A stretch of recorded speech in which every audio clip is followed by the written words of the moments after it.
இங்க ஒரு பொண்ணு ரோட்ல இருக்க பிச்சைக்காரருக்கு காயினை தூக்கி போடுறாங்க. ஆனா அந்த காயின் கப்புக்குள்ள விழாம வெளியே விழுந்துருது. பின்னாடி நடந்துட்டு வந்த ஹீரோ அந்த காயினை கீழ இருந்து எடுத்துறாரு. ஹீரோ அந்த காயினை ஸ்ட்ரைட்டா காசினோக்கு எடுத்துட்டு போறாரு. அங்க இருக்க மிஷின்ல காயினை போட்டு பட்டனை பிரஸ் பண்ண உடனே ஃபர்ஸ்ட் ட்ரைலே ஜாக்பாட் அடிச்சிருது. இத பார்த்து பக்கத்துல நிக்கிறவங்க ஷாக்கே ஆயிடுறாரு. ஹீரோ எல்லா பணத்தையும் எடுத்துட்டு காசினோல இருந்து வெளியே வந்துடுறாரு. அப்ப தெருல ஒரு புது கேம் நடந்துட்டு இருக்கு. அந்த கேம் நடத்துறவரும் நீங்க உங்க பணத்தை கொடுத்து விளையாடினா உங்க பணம் 3 மடங்கு அதிகமாகும்னு சொல்றாரு. இத பார்த்த ஹீரோ விளையாடலான்னு போறாரு. கேம் என்னன்னா 3 கார்ட்ஸ்ல வந்து குயின் கார்டை கண்டுபிடிக்கணும். உடனே ஹீரோ ஃபர்ஸ்ட் கார்டு மேல $100 பெட் பண்றாரு. கேம் நடத்துறவரும் அந்த கார்டை திருப்பினா அந்த கார்டு வேற இது உள்ள குயின் தான். இப்ப ஹீரோட பணம் 3 மடங்கு அதிகமாயிருது. உடனே கேம் நடத்துறவரும் இன்னொரு ரவுண்ட் விளையாடலாமா அப்படின்னு கேக்குறாரு. அதுக்கு ஹீரோ ஓகேன்னு சொல்லிடுறாரு. இந்த தடவை கார்டு ரொம்ப ஃபாஸ்டா கழிச்சு வைக்கிறாரு. ஹீரோ ரொம்ப கேர்ஃபுல்லா அதை பாக்குறாரு. அப்புறமா 3வது கார்டு மேல $500 பெட் பண்றாரு. இத பார்த்து கேம் நடத்துறவருக்கு பயங்கர கோவமாகுது. ஏன்னா ஹீரோ மறுபடியும் கரெக்டா தான் கெஸ் பண்ணிருக்காரு. கோவமான கேம் நடத்துறவரும் இன்னொரு ரவுண்ட் விளையாடு அப்படின்னு சொல்றாரு. ஆனா இந்த தடவை கார்டை மாத்தி வைக்கிறப்ப ஹீரோ அதை பார்க்கல. அதுக்கு பதிலா கேம் நடத்துறவரோட கண்ணை தான் ஸ்ட்ரைட்டா பாக்குறாரு. அப்புறமா நடுவுல இருக்க ஒரு கார்டு மேல பெட் பண்றாரு. மறுபடியும் அதான் கரெக்ட். கேம் நடத்துறவருக்கு கோவத்துல பைத்தியம் மாதிரி ஆயிட்டாரு. அதனால ஹீரோக்கு பணம் கொடுக்காம அங்க இருந்து ஓடியே போயிடுறாரு. அப்புறம் ஹீரோ அவரோட லக்க செக் பண்றதுக்காக டாக் ரேஸ் நடத்துற இடத்துக்கு போறாரு. அப்ப அவர்கிட்ட இருக்க எல்லா பணத்தையும் நம்பர் 1ல இருக்க டாக் மேல பெட் பண்றாரு. ரேஸ் ஸ்டார்ட் ஆகுது. டாக் நம்பர் 1 தான் லீட்ல ஓடிக்கிட்டு இருக்கு.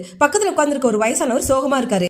ஏன்னா அவர் பெட் கட்டின டாக் நம்பர் 9. இத பார்த்து ஹீரோ நம்ம டிக்கெட் எக்ஸ்சேஞ்ச் பண்ணிக்கலாமா அப்படின்னு சொல்லி கேக்குறாரு. இத கேட்டு அந்த வயசானவருக்கு ரொம்ப சந்தோஷமா இருக்கு. அதே சமயத்துல கண்ட்ரோல் ரூம்ல இருக்க கிளாஸ்ல இருக்க தண்ணி கீழே விழுந்துருது. அதனால ஷார்ட் சர்க்யூட் ஆயிருது. அதனால அங்க இருக்க கேமரா எல்லாம் ஓடுறது ஸ்டாப் பண்ணிருது. அந்த கேமராக்கு ஸ்மெல் வச்சுதான் டாக் எல்லாம் ஓடும். ஆனா கேமரா ஸ்டாப் ஆனதும் எல்லா டாக்ஸுமே கேமராவை ஸ்மெல் பண்ணிட்டு ஓடுறத ஸ்டாப் பண்ணிருது. ஆனா டாக் நம்பர் 9 மட்டும் ஓடி இருக்கு. லாஸ்டா அந்த டாக் நம்பர் 9 தான் ரேஸ்ல வின்னும் பண்ணுது. இத பார்த்து அந்த வயசானவருக்கு ஷாக். ஹீரோ தோத்து போகணும்னு சொல்லி தான் அந்த டிக்கெட்டே எக்ஸ்சேஞ்ச் பண்ணிருப்பாரு. ஆனா அதுலயும் ஹீரோ தான் வின் பண்ணிடுறாரு. அடுத்த நாள் ஹீரோ ட்ரெயின் ஏறலாம் ஸ்டேஷனுக்கு போறாரு. ஆனா அந்த டைம்ல ஹீரோ வேற ஒரு லாட்டரி வின் பண்ணி இருந்திருப்பாரு. அதை பார்த்துட்டு ட்ரெயினை மிஸ் பண்ணிடுறாரு. கொஞ்ச நேரத்துக்கு அப்புறமா ஆபீஸ் வந்து நியூஸ் பாக்குறாரு. பார்த்தா ஹீரோ போறதா அந்த ட்ரெயின் ஆக்சிடென்ட் ஆயிருக்கு. ட்ரெயின்குள்ள இருக்க எல்லாருமே செத்து போயிட்டாங்க. ஹீரோக்கு மறுபடியும் ஷாக். ஹீரோட லக் தான் அவரோட லைஃப மறுபடியும் சேவ் பண்ணிருக்கு. அடுத்த நாள் மறுபடியும் காசினோக்கு போறா. இந்த டைம் அவர் பக்கத்துல ஒரு பொண்ணு உட்கார்ந்து இருக்காங்க. அவங்க என்ன சொல்றாங்களா, எல்லா பணத்தையும் நம்பர் 10 மேல பெட் பண்ணுங்க அப்படின்னு சொல்றாங்க. ஹீரோ கொஞ்சம் யோசிச்சு பாக்குறாரு. அப்புறமேட்டுக்கு அவர் அந்த லேடி சொன்ன மாதிரி எல்லா பணத்தையும் நம்பர் 10 மேல பெட் பண்ணிடுறாரு. வீல் சுத்துது. அதுல இருந்து பால் ஸ்ட்ரைட்டா போய் 10ல லேண்ட் ஆகுது. ஹீரோ வின் பண்ணிடுறாரு. அப்ப அந்த பொண்ணு இதுதான் ஆரம்பம் அப்படின்னு சொல்றாங்க. வீல் சுத்துது. எல்லாருமே பயந்து பாக்குறாங்க. கடைசி இந்த டைமும் ஹீரோ தான் வின் பண்றாரு. ஹீரோ ரொம்ப சந்தோஷத்துல இருக்காரு. அப்பதான் அவருக்கு ஒரு விஷயம் புரியுது. இந்த உலகத்துல லக்கி பீப்பிளுக்கு குறையே இல்லன்னு. அதிக பணத்தை வின் பண்ணனால அந்த பொண்ணு அவரோட வீட்டுக்கே கூட்டிட்டு போறாரு. அடுத்த நாள் காலையில கண்முழிச்சு பார்க்கும்போது அந்த பொண்ணு இல்ல. சுவத்துல ஏதோ ஒன்னு எழுதி இருக்கு. என்னன்னு பார்த்தா குட் லக்னு எழுதி இருக்கு. மெசேஜ்ல இன்னைக்கு நைட் உங்க பணத்துல பாதி நான் எடுத்துட்டு போயிட்டேன் அப்படின்னு சொல்லி மெசேஜ் வேற வந்திருக்கு. இப்ப இத பார்த்து ஹீரோ யோசிச்சுட்டு அந்த இடத்துல இருந்து கிளம்பிறாரு. இப்ப உங்களுக்கு ஒரு கேள்வி. இந்த மாதிரி லக் ஏதாவது உங்களுக்கு கிடைச்சிருக்கா? அது கிடைச்சிருந்தா அதை நீங்க எப்படி எல்லாம் யூஸ் பண்ணிருந்தீங்க?